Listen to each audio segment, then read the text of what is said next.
Salut à tous et bienvenue dans Découverte Rollinesque. Car oui, mesdames et messieurs, j'ai de la chance. J'ai rencontré... Comment dire ça? Comme une petite fée. Je trouve que ça lui va très bien d'ailleurs, puisque... Alors, pour commencer, une petite pipe. Et là, vous vous dites, ouais, bon, bah, t'as acheté une pipe. Non, non, c'est la pipe, enfin, une des pipes de Jean Rollin. Une vraie pipe de Jean Rollin. Et regardez, elle est cassée. Il y a même des empreintes de dents. Il l'a pétée, il a dû la garder longtemps, celle-là. Elle est complètement cassée, il y a des empreintes de dents partout. Donc, c'est une pipe de Jean Rollin. Et c'est une pipe que Jean Rollin a utilisée. Si ça se trouve, c'est une pipe qu'il avait sur La Rose de Fer, ou c'est une pipe qu'il avait sur n'importe quel film d'avant 1983. Car oui, pour ceux qui ne le sauraient pas, et je pense que vous êtes très nombreux, puisque moi je ne le sais que grâce à Véro, Jean Rollin a arrêté de fumer la pipe en 1983, alors qu'avant 1983, il passait ses journées entières avec une pipe, tout le temps. Il avait toujours une pipe entre les dents.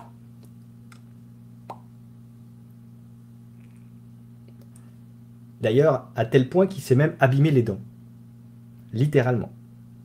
En même temps, quand on voit comment il a bouffé le bout de la pipe, là, c'est pas forcément étonnant. Il passait sa journée avec. Donc, c'est fort probable que cette pipe ait vraiment servi pendant un film. Alors, je ne sais pas lequel. Et je pense que je ne pourrais pas savoir. Il n'y a qu'en demandant à Jean directement qu'on pourrait le savoir. Mais voilà. Le moins qu'on puisse dire, c'est que j'ai une vraie relique. Une relique. Rollinesque. Une rollinesque. Une relique. Rollinesque. Ouais, non, c'est nul. Mais ce que j'aime bien, c'est vraiment le fait qu'il y ait les traces dedans comme ça, là. Tu sais que c'est Jean Rollin qui a fait ces traces-là. Alors, je sais que pour vous, vous dites... Oh, on s'en fout. Enfin, pour ceux qui ne sont pas collectionneurs, etc. Bon, après, il y a carrément ceux qui n'aiment pas Jean Rollin. Mais même dans ceux qui aiment bien Jean Rollin, vous n'en aurez peut-être rien à foutre d'avoir une pipe de Jean Rollin. Et ben moi, non. Et d'avoir ces traces dedans, là, et tout, ça fait vraiment, genre... la classe, quoi. Alors évidemment, je ne mettrai pas de tabac dedans, et je ne fumerai pas, parce que je ne fume pas.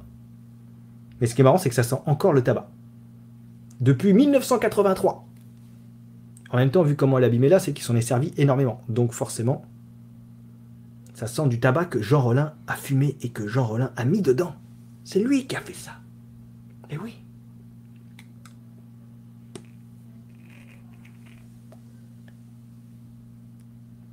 Mais ce n'est pas tout, bien évidemment.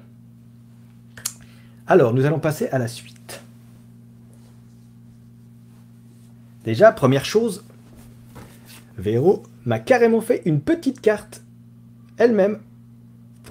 Voyez, devant, derrière, et petite photo là. Et regardez-moi ça. Quand je disais que c'était une petite fée, regardez, on dirait une écriture, on dirait de l'écriture elfique. On voit bien que madame a fait les beaux-arts, parce que pour écrire de cette façon-là, moi j'en suis incapable. C'est un truc de fou. J'adore son écriture. C'est malade d'écrire comme ça. Regarde-moi ça. T'écris comme ça à quelqu'un, même si tu dis n'importe quoi, ça fait super classe. Donc voilà, alors je vous dirai pas ce qu'il y a écrit dessus, parce que bah, j'ai pas envie. Donc voilà, elle m'a envoyé une petite lettre avec la petite date, 15 mai 2023, parce qu'elle l'a envoyé lundi. Voilà. Pour m'expliquer que, bah, en gros, que ce soit elle et toute la famille de Jean Rollin sont vraiment très contents, en gros, que je parle... que je m'intéresse à l'œuvre de son ami disparu et de leurs parents. Bon alors, premier bouquin. Oui, c'est des livres. Elle m'a envoyé des livres. Voilà, vous voyez, 3 œuvres de Jean Rollin.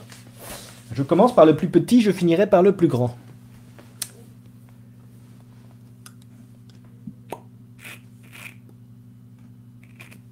Ouais, j'aime bien me la péter avec ma pipe, ça me détend.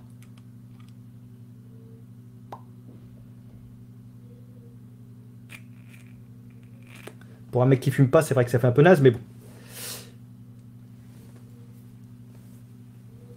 C'est bien qu'elle envoie avant mon épisode avec toi. Pourquoi donc, Steve? C'est qu'elle n'aime pas le lac des morts vivants plus que nous. Voilà, voilà. Alors, attention. En même temps, je connais personne qui aime le lac des morts vivants. Salut, Adrian Morzano. Ça fait un petit côté 36-15. Bah oui, mais complètement. Je m'en fous. De toute façon, ceux qui font des lives, en général, ils parlent de leur vie, hein, quoi qu'il arrive. Là, je voulais faire une ouverture de colis, alors je l'ai fait. Voilà. Salut Renzo, salut Ludo, et salut... C'est tout. Alors... Et c'est des livres neufs, hein, bien évidemment, c'est pas de l'occasion. Yes! La petite ogresse. Et ça, c'est après, c'est encore une fois, c'est une édition. Ouais, c'est vraiment tout neuf, tout neuf. Ah, c'est en euros. Donc c'est une réédition, c'est pas l'édition d'origine à mon avis. Date de 2007. La classe quand même. Parce que l'œuvre originale de la petite ogresse, je ne sais pas quand est-ce qu'elle a été écrite. En 1997. Ok. Enfin, elle a peut-être été écrite avant. Mais dans tous les cas, voilà, la petite ogresse de Jean Rollin. C'est que des bouquins de Jean Rollin, alors je ne vais pas vous le dire à chaque fois. Ensuite, où est-ce que je pourrais les poser? Je vais les poser ici. J'étais en train de me dire, justement, moi je sais qu'il y a la petite ogresse qui existe. Je sais les deux orphelines vampires. C'est quoi que je connais d'autre? La promeneuse. Je connais quelques titres, mais voilà, il en a écrit énormément. Pour l'acte du Morbihan, le 16 juin. Il y aura un Vendredi Nanar le 15. Ouais. Ça va être trop bien. Je vais voir ton Vendredi Nanar de toute façon. Je ne m'attends pas à ce que tu sois cool. Et même moi, je ne serais absolument pas cool avec ce film. Même Jean Rollin, il a dit que c'était de la merde. Il a dit, je voyais bien que ça allait être nul. C'est pour ça qu'il n'en avait plus rien à foutre. Des raisons. J'en avais entendu parler aussi. En tout cas, c'est des très belles éditions. Avec de très belles pochettes, je trouve. Des raisons. Je ne sais absolument pas de quoi ça va parler là pour le coup. Autant la petite ogresse, je peux en avoir une petite idée. Mais comme disait Jean-Pierre Bouixou, l'avantage de Jean Rollin, c'est que quand tu lis du Jean Rollin, tu as l'impression de regarder ses films. Et quand tu regardes un film de Jean Rollin, tu as l'impression de lire ses livres. Ce qui veut dire qu'il y a un vrai lien entre ces deux œuvres. Et ça, c'est très bien. Un bouquin un peu plus gros, et après, ça sera le très très gros, et ça sera fini déjà. Je sais, vous êtes triste, mais moi je m'en fous. Rien n'est vrai. Oh putain, oui! Rien n'est vrai. Alors là, c'est une édition... à mon avis, c'est une édition d'origine, ça. Couverture, ouais, d'accord. Ah non, c'est en euros. 2004. C'est une réédition, donc. L'original date de... L'original date de 2004, non. Et il a commencé à écrire en 1988? Ah bah oui, La Petite Fille Magique. D'accord. Oui, je connaissais aussi La Petite Fille Magique.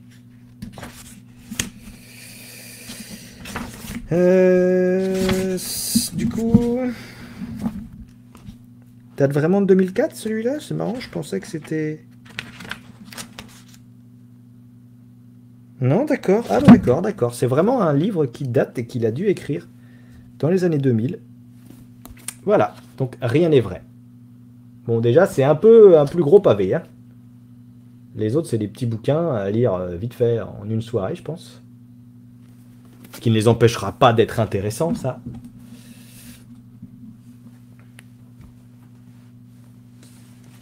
Et voilà. Celui-ci, moi, je sais ce que c'est. Oh là là là, ça va être trop truc de fou.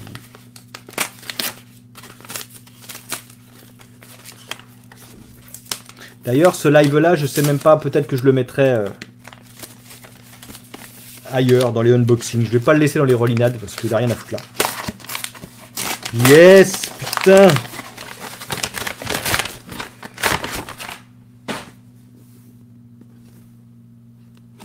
Édition Deluxe. Les deux orphelines vampires. Avec des petites images qui datent du film. Des images qui faisaient partie des cartes postales de sa grand-mère. C'est les cartes postales de la grand-mère de Jean Rollin qui ont servi à faire les images d'ouverture du film. C'est une réédition de 2001. En même temps, c'est logique parce que l'édition d'origine, je me rappelle, c'était... il y avait en couverture, c'était les jumelles Castel en bleu. Parce que c'était elles, certainement, qui ont été pensées. Quand Jean Rollin a écrit Les deux orphelines vampires, je pense qu'il a peut-être pensé à Marie-Pierre et Catherine Castel. Et ça, c'est l'édition Deluxe. Alors, pour la trouver, celle-là, bonjour, hein, amusez-vous bien. Alors, je ne sais pas si je peux enlever ce truc-là sans tout déchirer. Je l'essayerai gentiment, parce qu'il y a une petite étiquette avec un code barre que je vais tuer très vite, dès que je pourrai. Voilà. Ah oui, bah oui, c'est la brique, parce que là, apparemment, c'est... Il me semble que c'est les deux orphelines vampires, c'est peut-être l'intégrale des histoires des orphelines vampires, parce qu'il y a plusieurs bouquins des deux orphelines vampires. Et ce livre-là, donc, cette édition-là, c'est le bouquin que trouve Ovidie dans La Nuit des Horloges. À un moment donné, elle arrive devant le cimetière du Père Lachaise, et elle trouve une édition des deux orphelines vampires, et c'est celle-là, exactement celle-là. Quand vous regarderez le film, vous verrez que c'est ce bouquin-là qui est par terre.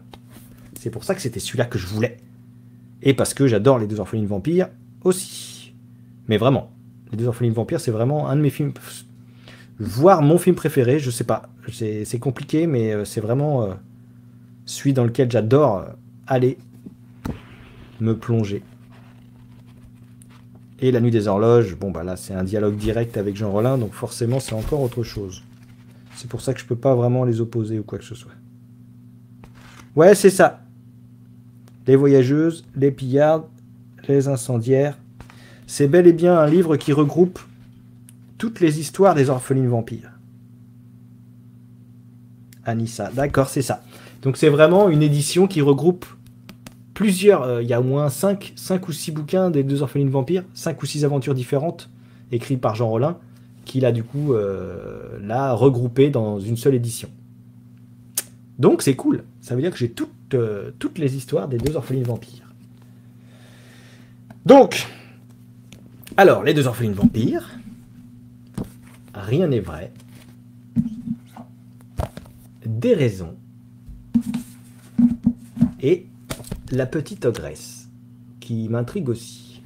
La petite ogresse, l'édition d'origine, c'est pareil, il y avait Marie-Pierre Castel, je crois que c'était Marie-Pierre, en pochette dessus, avec du sang qui coulait comme ça, là. C'était une image qui venait d'un film de Rollin, qui venait de La Vampire Nue, je crois, et qu'il avait remis en couverture de la petite ogresse.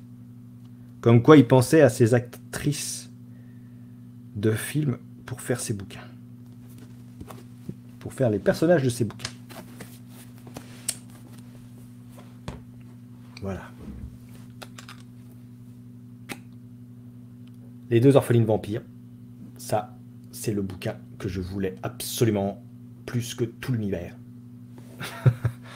Je suis vraiment content d'avoir ce bouquin-là. Donc je remercie 1 milliard de fois Véro, hein, bien évidemment.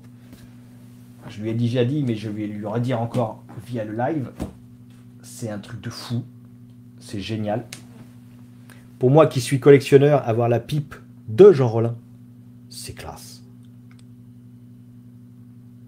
Très très classe. Alors je voulais en faire un accessoire pendant mes lives, je pense que je le ferai.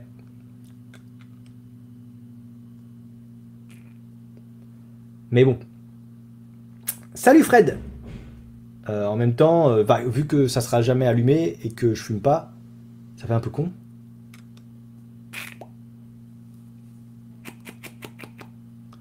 Mais en même temps, ça fait rigoler. Mais c'est la vraie pipe de Jean Rollin, quoi. Alors ça me fait quand même bien chier de pas l'utiliser. Hein Fred, regarde, t'as vu? Il y a des traces de dents. Des traces de dents de Jean Rollin. Strict minimum, la pipe. D'accord, on est d'accord. Est-ce que ça me va déjà? Bonsoir et bienvenue dans Rollinade et Volupté. Aujourd'hui, ce soir, cette nuit, dans la journée, quelque part dans le temps. Le problème, c'est que quand j'ai la pipe, j'ai tendance à faire ça là.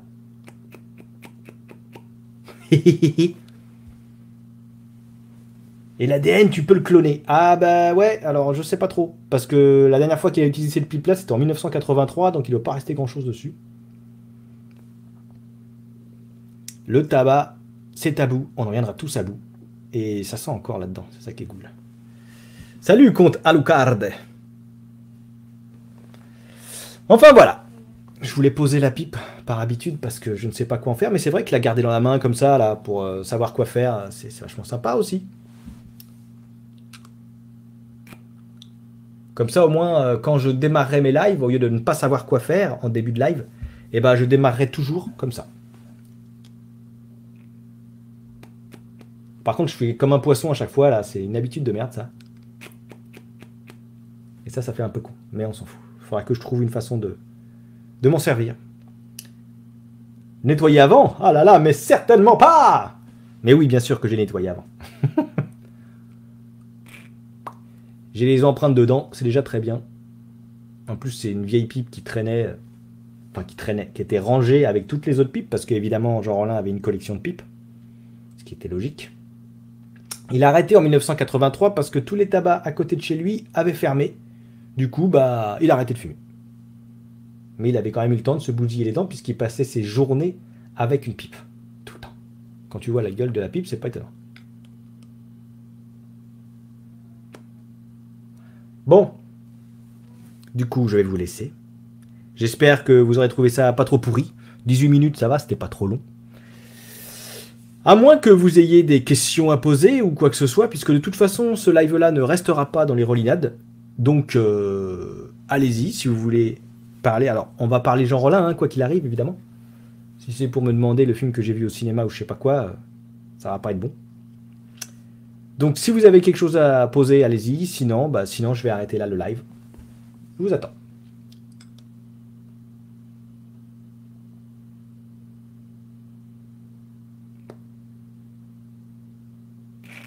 Sherlock Holmes, ouais, je le savais.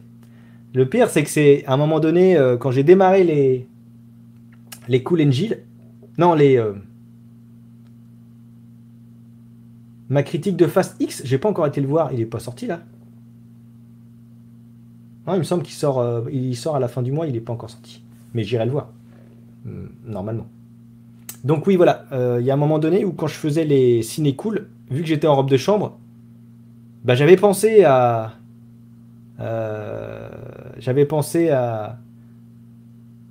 ressembler justement à Sherlock Holmes, à prendre une petite... Enfin, moi quand je pense Sherlock Holmes, je pense Basile détective privé.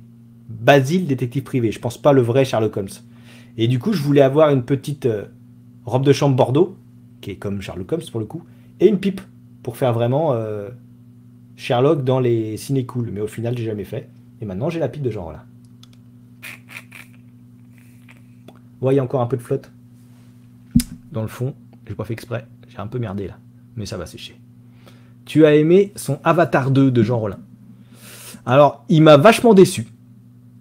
Franchement, il m'avait habitué à faire des trucs de fou, avec une vraie réflexion, avec de la profondeur. Et là, il s'est contenté de me faire une pub pour un effet spécial, la 3D. Il n'y avait rien derrière. Franchement, ça m'a bien fait chier. D'autres questions?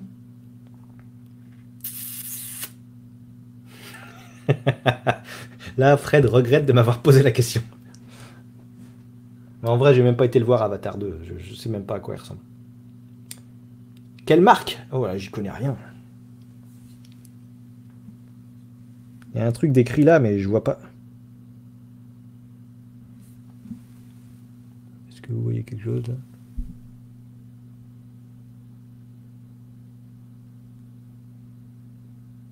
Ouais, non, je sais pas du tout. J'y connais que dalle. Une des sœurs Castel en interview, tu as tenté le coup. Non, mais les deux sœurs Castel sont décédées en fait.